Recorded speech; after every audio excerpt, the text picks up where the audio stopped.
So what happened that day with the guard who was breastfeeding? That was Phil. That was my bunk. He was a nice kid and non-violent. He was in there for a sex charge. It was something to do with child pornography, but yeah, still a nice kid, and he had a privileged job. And the gangs were on him straight away because of his charge, and now they could, say what they want, give me some honey buns and this and that. So that was the start of it. And he ended up walking into a closet. There was a cleaning closet, and there's a female guard in there pumping breast milk. And she was shocked, he was shocked, and the ramifications for him were huge because, you walked in on a nursing mother. It's crazy. She was in there on her own?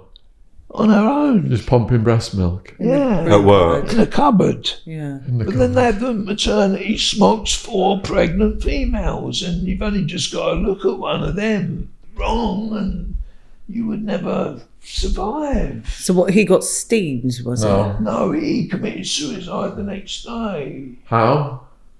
He hung himself because because of his job. He had areas where he could be undetected for a while. A lot of these jobs you can't, really commit suicide. But yeah, he did. It was so sad. And the other guy, he was a psychiatric patient, and he was troublesome. And they fiddled with the thermostat of his shower.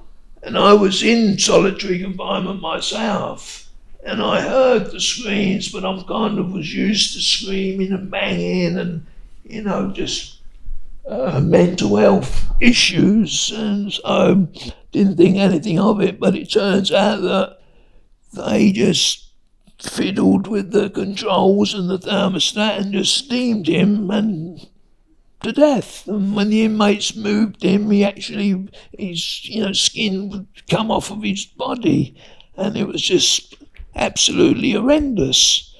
And it was true. I actually heard it, but they would hurt inmates all the time. The guards, not very nice at all. It just it's not so bad. As it was because of the cameras and things like that, but it still goes on, and it's the clientele. A lot of these men, these prison guards, they've come from the swamps in the Florida Everglades, and they're rednecks, and they're just Drunk at work. Yeah, they're bringing in alcohol, selling it. Yeah, they're just more corrupt than the inmates. inmates. It was all corrupt where I was.